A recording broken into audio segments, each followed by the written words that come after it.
Good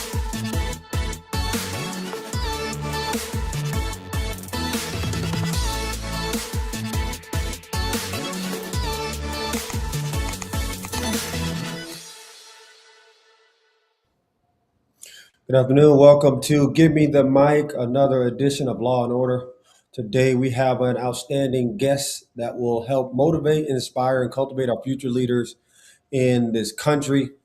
Quick intro: Michun North, NASA leadership, education, family, friend, and focused professional. And I think anybody in her circle of friends and family would agree she's been focused from day one.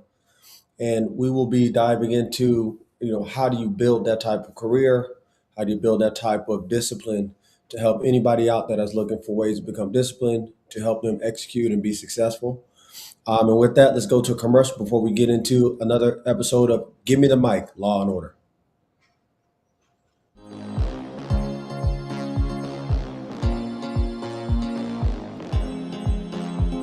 Thank you so much for inviting me out, girl. I've been so stressed. Girl, you are so welcome. But listen, who did your hair? Oh, all dolled up. What is that?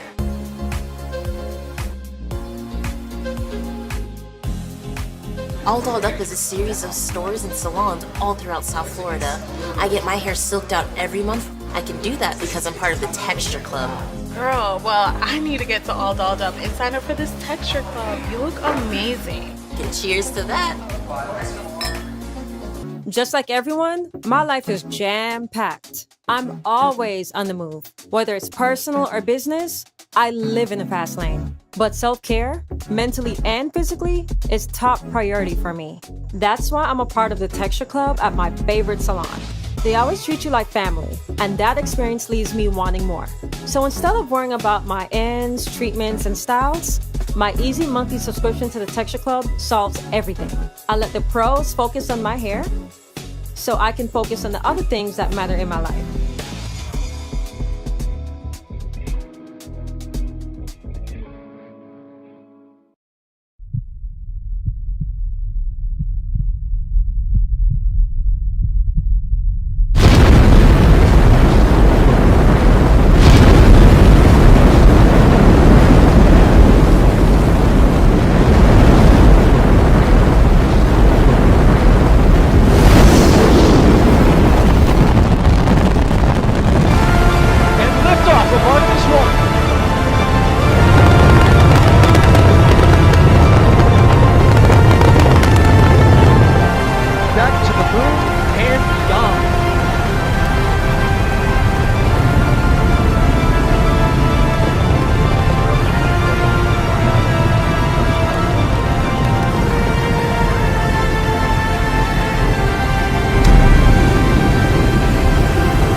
The first step in returning our country to the moon and on to Mars.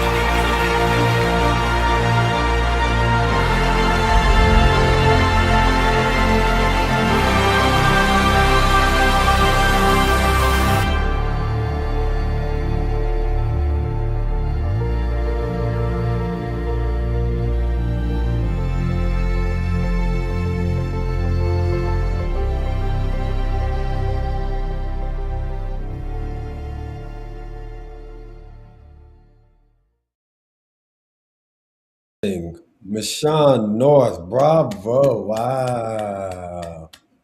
That was Intro. great intro.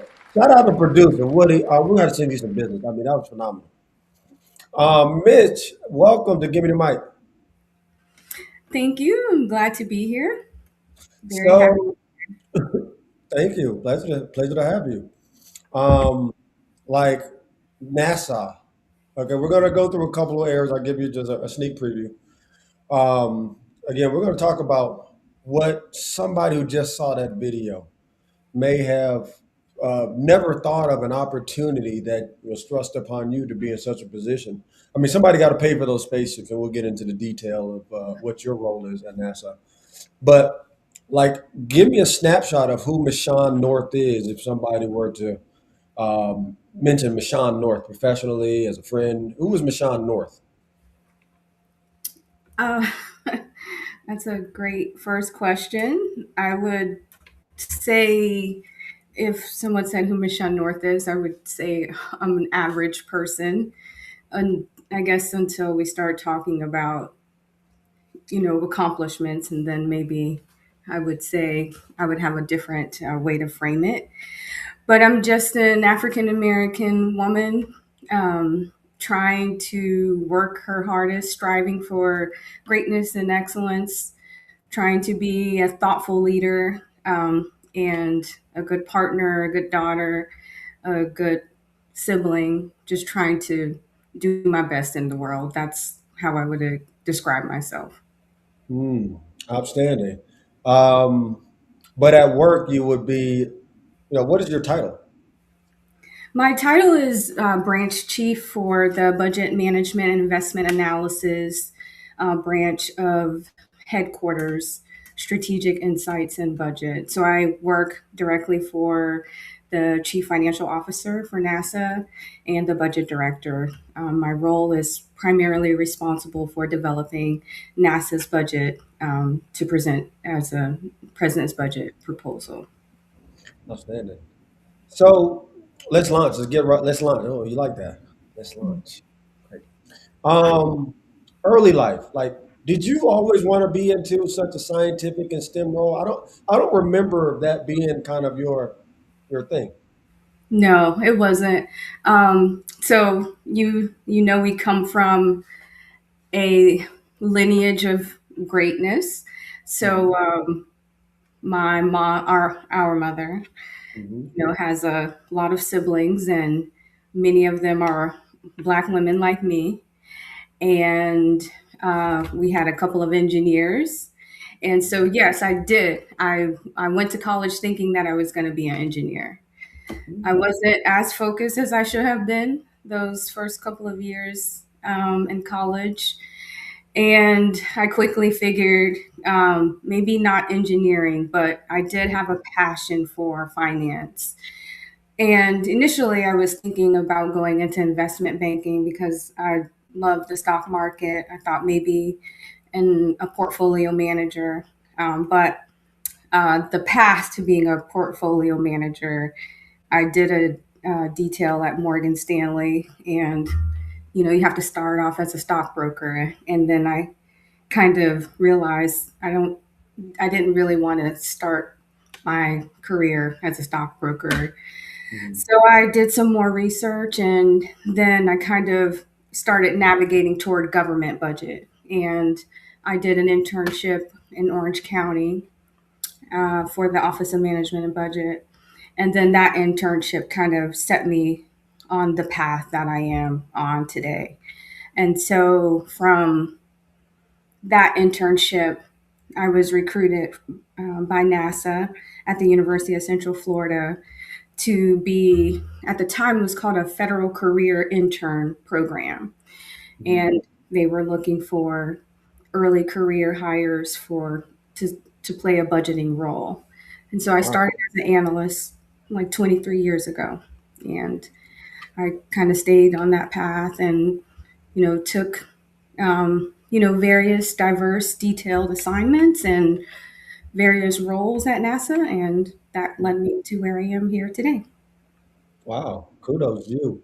Kind of, I knew that, but you kind of brought it to light that like you kind of stumbled into NASA, which it doesn't sound like is an easy thing to do. Like Yeah. uh, stumble into an opportunity from setback to opportunity, and was kind of the story of a lot of people's young careers. They don't understand that it's not necessarily have to be planned, but you can stumble into some big opportunities even from a setback. Yeah, and stumbling is not the term I would use. I would say, life is all about timing. And um, at that time, my son's father was, you know, he was on the right path. He had it very worked out what he was going to do, and Hmm. me. He motivated me to kind of focus and hone in on what it is that I wanted to do, because he instilled a lot of motivation in me, and and he is the reason that I was in Orlando and at UCF at the time that I was. And if I didn't make that pivot, I would not have, Okay. been there at that moment to get this internship, to apply for this job, to be in Orlando. So I do think a lot of it is about timing, and but it's also about, you know, being what you're motivated to do and what you're passionate about. And so, I always saw myself in the finance area, and I knew that I wanted to do something big with my life. And so I was willing to, do what it took to get to where I wanted to be. So I like that. I accept it. Timing, critical. Like So, we hear it in business a ton. You got to be in the right place at the right time, yeah, but you also got to be ready for that time to show up. yeah, So even though you got the opportunity to get into a program, which again, space program, if I yeah, when I mention it to anybody, their eyes just light up like NASA. NASA is our space program. That's one of the government's jobs. We want to be the leader in space exploration. So yeah. we know we're getting the best, or at least the government is trying to get the best of our talented people. So you get to NASA in whatever year that was. Uh, you're a female African American. Were there a ton of you? I don't imagine there was a ton of you moving around in that space. How was that initial experience when you get into NASA now? Well, that's probably one of the misunderstandings is, one of the great things about working at NASA is you do see people that look like you in the highest levels of leadership. And that that is that is very helpful when trying to determine the trajectory of your path.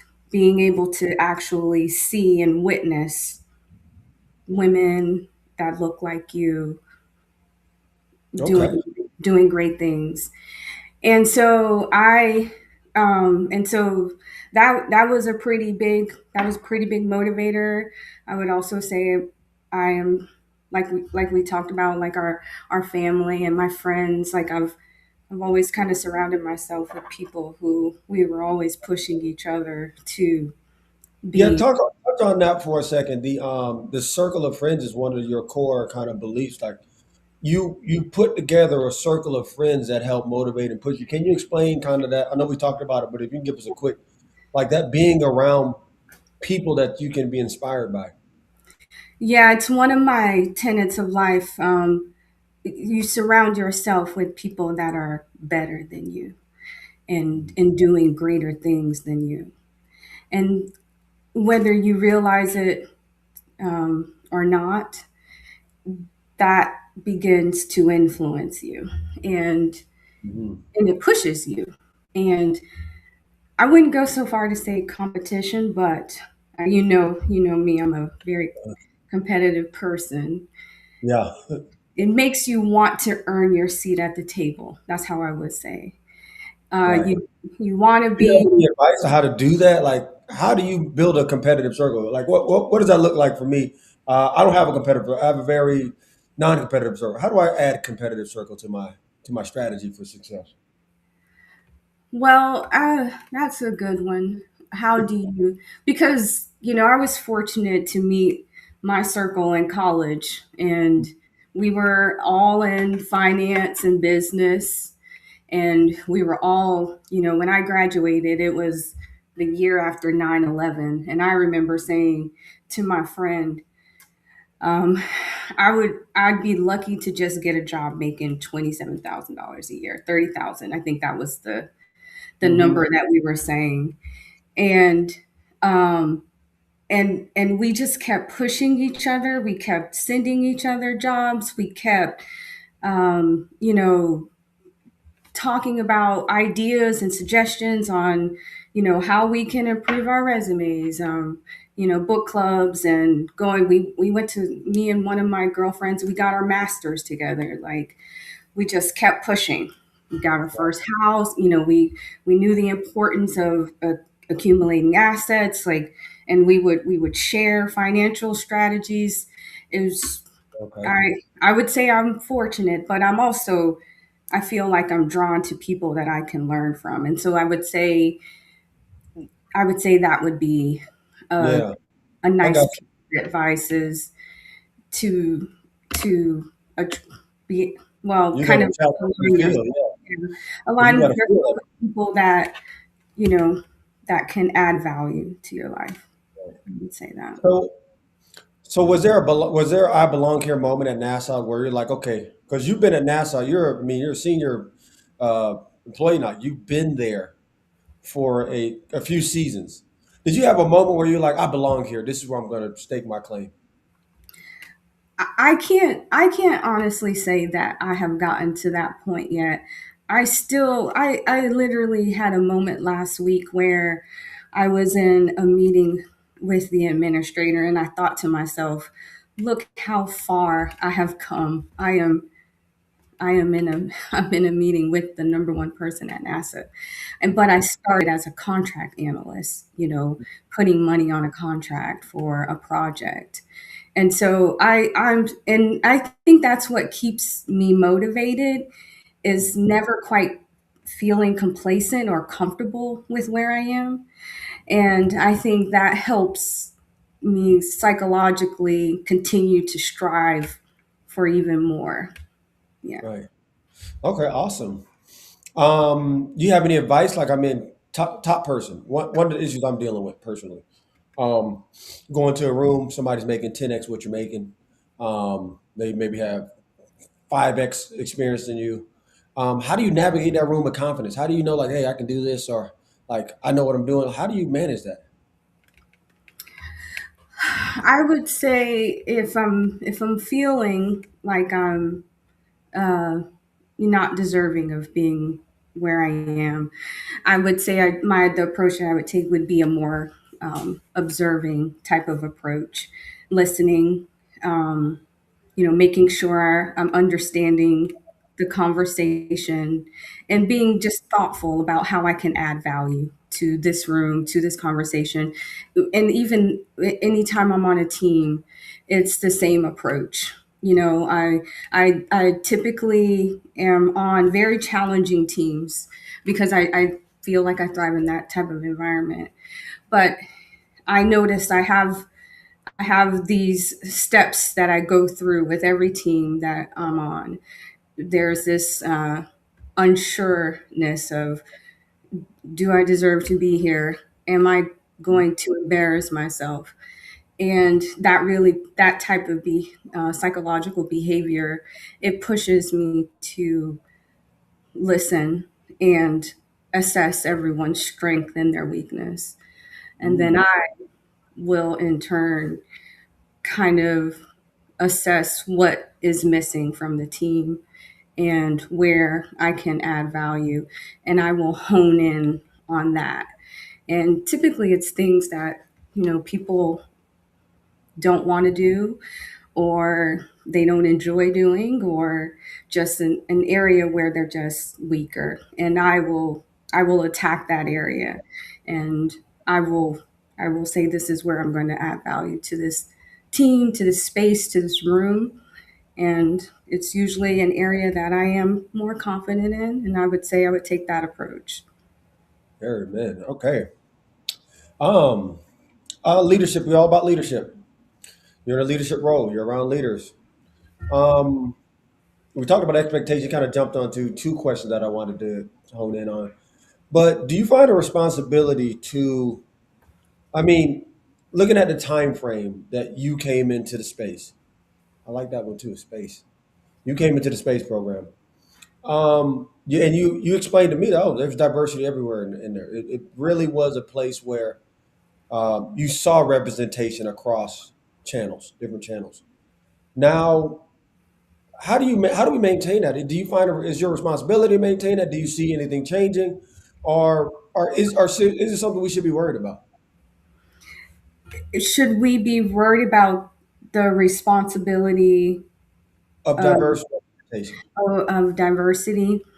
Yeah, I take a personal responsi- I take it as a personal responsibility, because I know that many have done that for me. I know that, it's I know it's common for people that look like me, for people to make a certain set of assumptions just from appearance.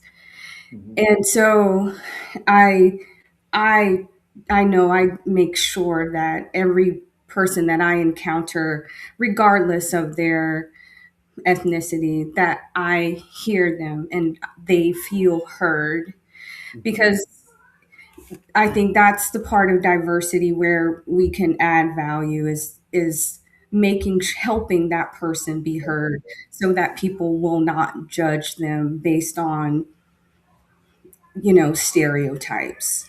And Okay. so, yes, I take a personal responsibility on ensuring that I work on diverse teams, that I have diverse opinions and diverse perspectives. I, I wouldn't be here today if someone Right. didn't do that for me. So I definitely pay it forward. I'm looking to make sure everyone's voice is heard, everyone's opinion feels valued, Right.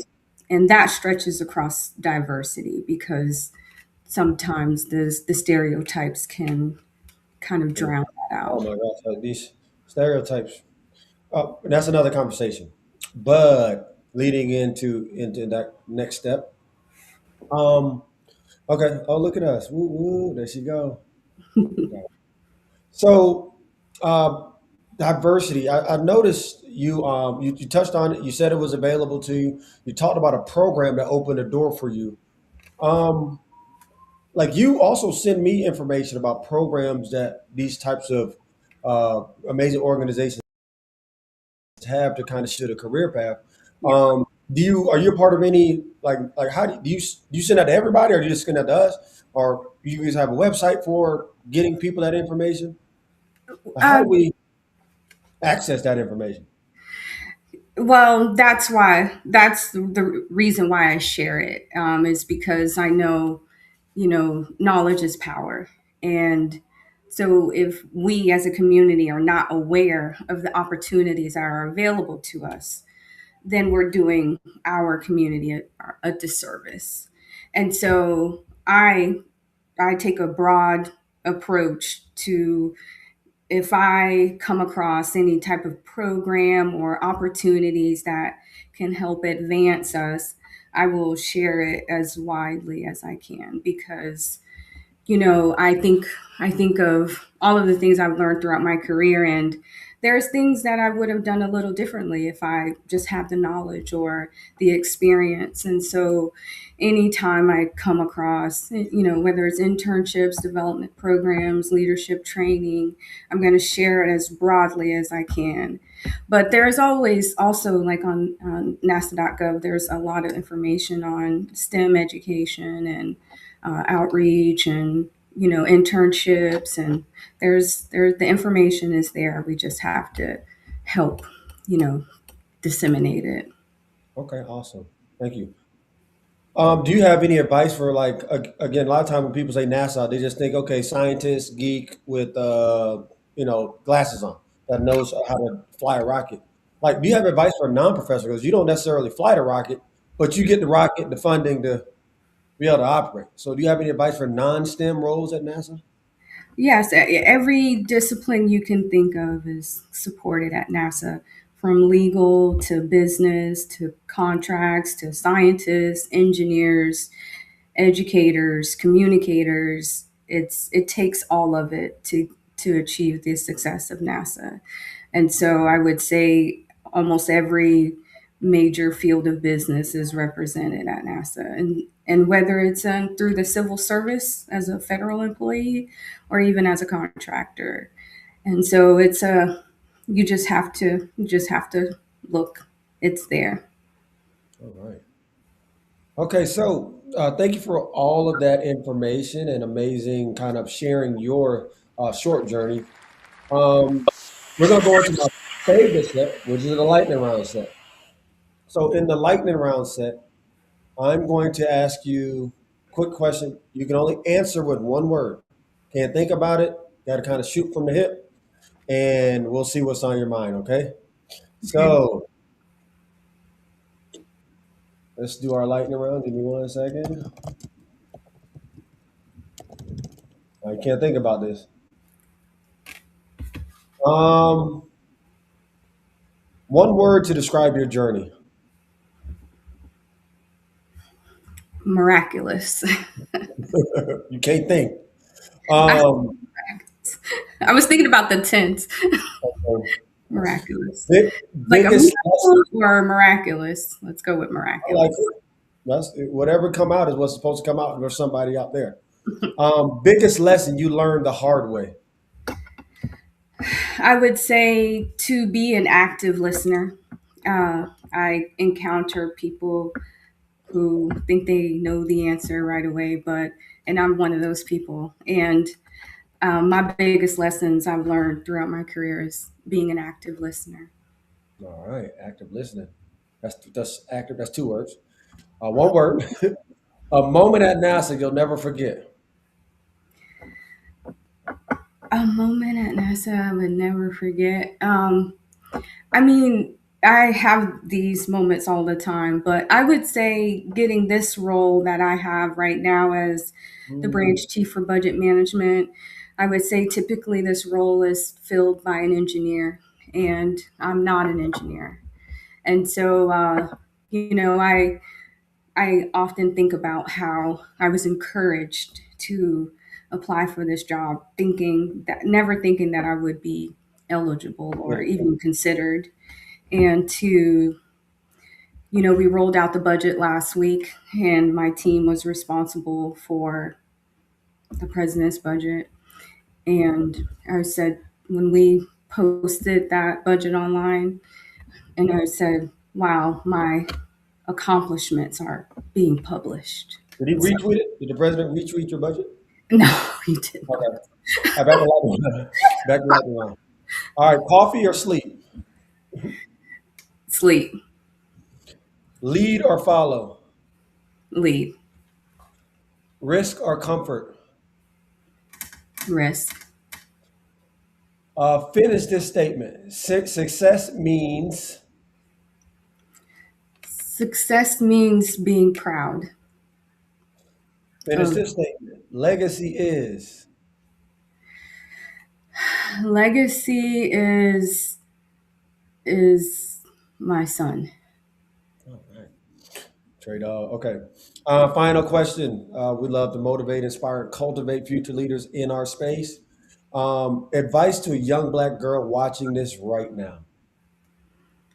I would say you can do anything in this world, and you just have to be consistent and focused and work harder than everyone around you. And you can literally be anything in this world. All right. And Michun North, I would like to thank you for being a part of Give Me the Mic. And thank you for helping us motivate, inspire, and cultivate. Those that are watching, we need your support. If you could donate on the link below, it goes to Hair in the Spirit, which is our 501c3 support group to help us get dollars. We have our budget analyst, a budget director here, get dollars into the people's hands that need it for education, mentorship, and etc. And again, now we're passing the mic back to you guys. Thank you for watching. Give me the mic. Thank you, brother.